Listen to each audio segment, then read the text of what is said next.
What is up, my dudes? This is Kevin Duty here, and I figured we would just kind of do a talking video about nothing real in particular. I have a couple things I want to talk about, but this isn't going to be a review on a specific knife or an unboxing or anything like that. I think I might do these periodically just because there's little things, that I want to mention and talk about that aren't really, worth doing a whole video about. So I think we're going to call it maybe Cuttin the Breeze. Does that make sense? Instead of shooting the breeze, talking kind of, does that make sense? Cuttin the Breeze instead of shooting the breeze? Or does Cuttin the Breeze sound like I'm talking about farts? That crossed my mind too. Cuttin the Breeze. I guess Cuttin the Cheeze is farts, but Cuttin the Breeze could be maybe it's too close to farts. What about slicing the breeze? I don't know. I'll come up with something, or if you have any ideas, let me know. But I think we might do these like once every 2 weeks or something like that, and just see how it goes. So, hope you guys are doing well. I got this kind of cool little deal in the mail today. It's a little magnetic fidget toy kind of deal. 3D printed. I've never bought a fidget toy before, but I was thinking, I fidget with my knives constantly, so obviously I really like kind of clicky clacky metal things. So I figured, why not try and get something other than a knife to kind of mess around with. And I kind of went down a rabbit hole on these things. They sell titanium ones, zirconium ones, all kinds of like cool metals, and they're very, very expensive. Some because the materials that are used in them, and some because they're just really rare. Whoever makes them is only making a few at a time, so they're in high demand. Eventually I want to get some kind of a metal, because this one is, it's clicky clacky, but I feel like a metal one would be even better. But it is really fun to mess around with. I found this on Etsy. If you just type in I think like adult fidget toy on Etsy, you'll find something like this.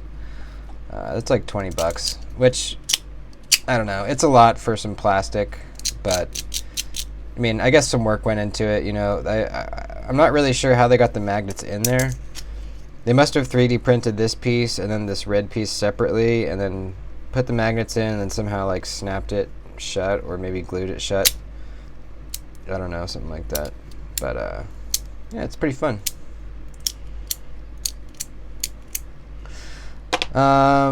Let's see. Oh yeah. So I don't know if you saw my video on putting my aluminum, or not my OG Goats aluminum scales on my Demco 8020.5. But if you haven't, check it out. Looks pretty freaking good. Again, I wish they were titanium, but I just can't afford those right now. They're quite expensive. I think OG Goat wants, I forget how much. It was like something like $160. It was some ridiculous number that I could not justify buying. One day I will, definitely, but for now these kind of scratched my itch for having some metal scales on this knife. I was worried it would feel too light, kind of like really light and cheap, but it actually is still pretty substantial in the hand. The scales themselves are pretty light, but I think all the weight in here with the mechanism, the shark lock, adds to that weight, and so it still feels pretty substantial in the hand. And I love that milling pattern. Some sacred geometry stuff going on there. Now I did notice after I had already bought these that they sell thick versions of these scales. So if you wanted it to be a little more beefy in hand, you could go that route. I'm not sure how much more expensive they are than the thinner ones, but that's an option too. And I believe the fat ones hide these pins, so that's kind of cool. I mean, they don't bother me, but if you're looking to kind of clean up the knife and cover up these 3 pins on either side, then that's a good option for you. One thing I did notice, I mean, I don't have any blade play left to right, but up and down there's very slight blade play, and before I put these scales on there was none. So I don't know if that's the scales fault or if I just didn't put it back together exactly how it was, or if maybe my pivot's not adjusted correctly. I messed around with it for a bit. So yeah, I'm not sure what caused that. It's not a huge deal because I have no blade play left and right, which is most important in my opinion. Another little thing is, and this is a nitpick, but you see that gap there between the liners and the scale? I'm not sure why they didn't just make that a tight fit. It's tight back here on this seam, which is good, but I'm not really sure if that's an error or if their machines just can't do that for some reason. Their milling machines, I don't know. I don't know why that is, or if it was just overlooked or whatever. Not sure. And again, that's just a nitpick, but it doesn't affect anything. I just would have liked to see that gap closed up in there. But all in all, really like the scales, and they're only about $60, and at least when I ordered, it was free shipping as well. So I really recommend these. They also had different milling patterns. These were the ones that spoke to me, but if these aren't quite your thing, you can get different patterns. Really cool. Yeah, it just it makes the knife feel less cheap. Those FRN scales always make a knife feel cheap, and that really sucks. Good example of that is the bug out. When I got the bug out, it came with those FRN scales, and slapping these titanium scales on made me love the knife so much. Before I put these on, it was, I liked it. I really liked the blade shape and just the design and the profile and everything, but like I said, it just felt cheap. And as soon as I put these on, it was a completely different knife. And I added the copper backspacer in here just to add a little more weight. I'm not a big light knife guy, I'm not really concerned with that, I'm not really backpacking where you need to watch every ounce of weight. Even if I'm wearing gym shorts, this is perfectly fine weight for me. Does not bother me at all. So, but that's just me. Some people need a light knife, and if that's you, then the standard bug out is a extremely light knife.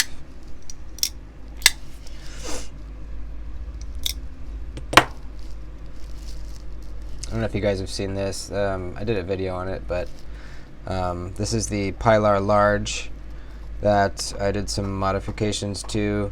This side used to be just a bead blasted finish like this, but I sanded it real nice and smooth and then put some gun blue on it, which I haven't seen anyone do before on a knife. I'm sure they have, but I just hadn't seen it. I got a paper towel and kind of like blotched it on, so it kind of got that pretty cool effect, like kind of cloudy effect. I think it looks really, really badass. And I also just recently deleted the flipper tab off this knife. This is the Pilar Large. The regular Pilar does not come with the flipper tab, but this one did, and I just didn't really like it. It just kind of got in the way. When you go for the reverse flick, it kind of like would swing out and graze my finger right there, which I didn't really like. So in my opinion, this is a much better knife now. I sanded all the logo and the billboarding off the blade, and if you didn't know this knife was like $40, then you would think it was probably like at least 100. I think. I mean, it looks freaking great. So comfortable in the hand. And the reason it's $40 is because the steel is the blade steel is not very quality. I think it's 8CR 13 MOV, so not the best. But man, this is just a really good looking knife, especially with that mirror edge I put on it. I think it looks great.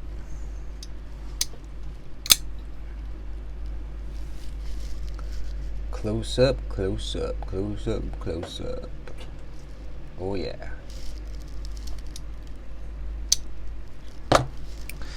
What else? What else? Okay, yeah.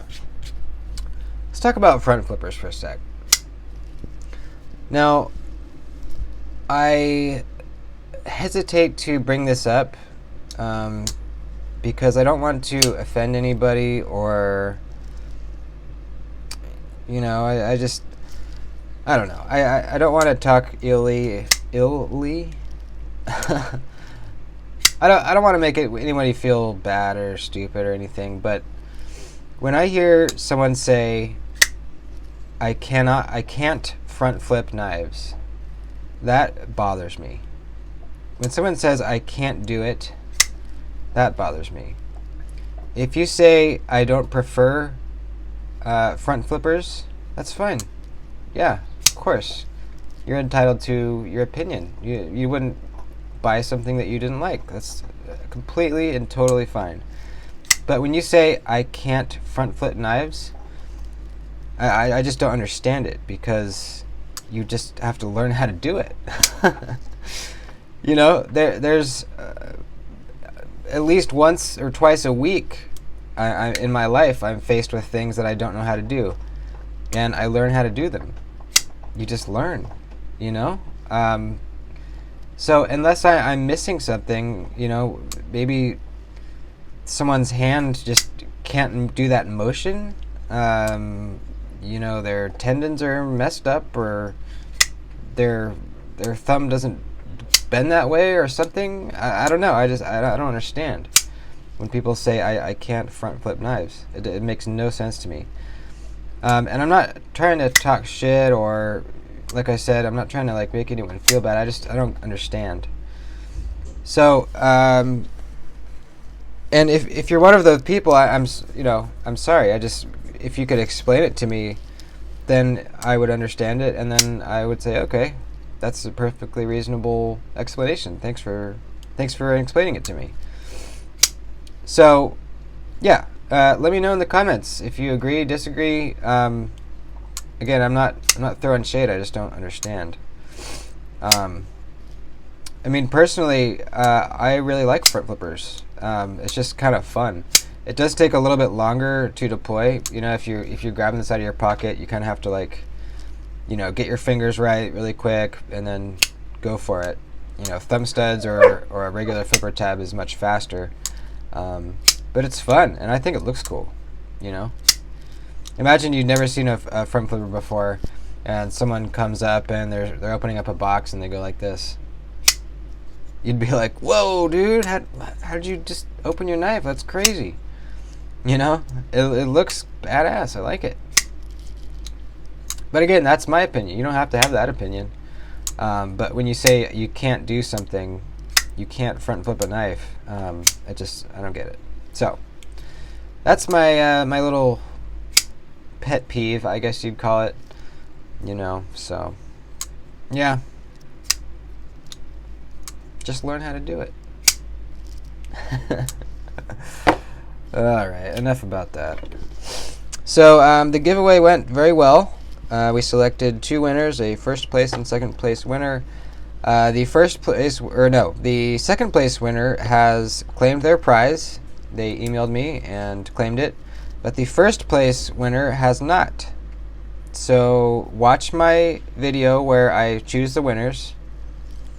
You'll see it, right? I think it's the one right before this one.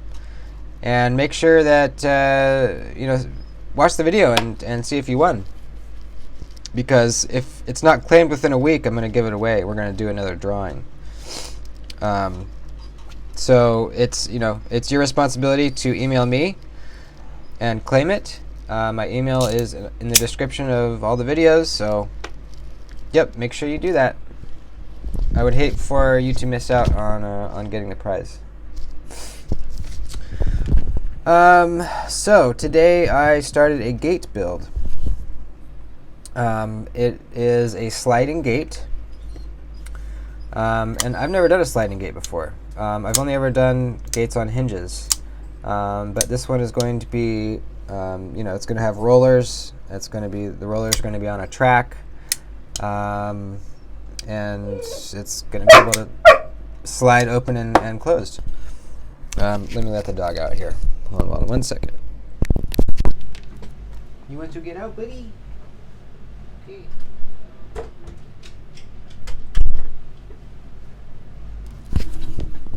He was actually pretty quiet for a long time today. So, as I was saying, yeah, it's a sliding gate, and I've never done one before. So I'm kind of just trying to figure out how it's all going to work. And there is a wrench that's being thrown into it, into the whole thing, which is that, here, I'll just show you. I have a pretty crappy drawing that I made, so again, not a great drawer, but here's what we're looking at. So this is the gate in the closed position. Over here is the wall that it's going to latch into when it's closed. So it's going to slide open this way. I'm going to have a post here with, actually there's not going to be one on the bottom, just two on the top. Two rollers to keep it upright, this way. And it's going to roll, but you can see here there's a curb. So the curb comes here and then kind of slopes down into this flat walkway area. So the problem is you're opening the gate, and when this wheel here gets to, the curb,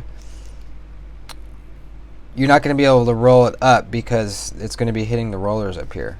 Does that make sense? You're going to be rolling the gate up, and it has to go up the hump. If I had made these two wheels the same height, then the gate would be in the closed position, slipping down like that. So I thought about making this wheel like retractable, kind of. So when you got to this point, you would retract it up and then roll it out, or open it all the way. But I don't think that's really going to work. I couldn't think of a very good way to do that, an easy way to do that. So I'm just kind of thinking about how I'm going to do this. If you have any ideas, let me know. How the rollers work up here is they're basically going to be, I'll draw a side view here. So I'm going to have a post in the ground, probably like around here. I'm going to have kind of an L shape, and then the two rollers are going to be kind of like that. And the gate is right in the middle of those. So this is if you're looking if you're looking down the gate this way. So here's the gate in between the rollers, and it moves between the rollers like that, and they keep the gate upright. Hopefully that makes sense. So when you're opening the gate, it's rolling through these rollers, and you get to this point where it has to come up and get up on that curb. The gate's going to lift up this way, and it's going to hit that. It's going to hit the top of that frame there where the rollers are on. So it's going to get bound up. It's not going to be able to open all the way. So my idea, and this is a tentative idea, is to have a slightly larger post that this contraption is going to kind of fit into, like a sleeve. Let me draw a better one.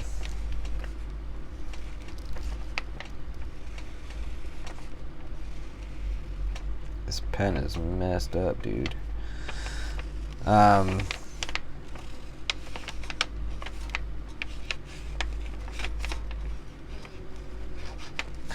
So this contraption is going to kind of slide down into a larger post, and I could put some holes in here and then run a bolt through.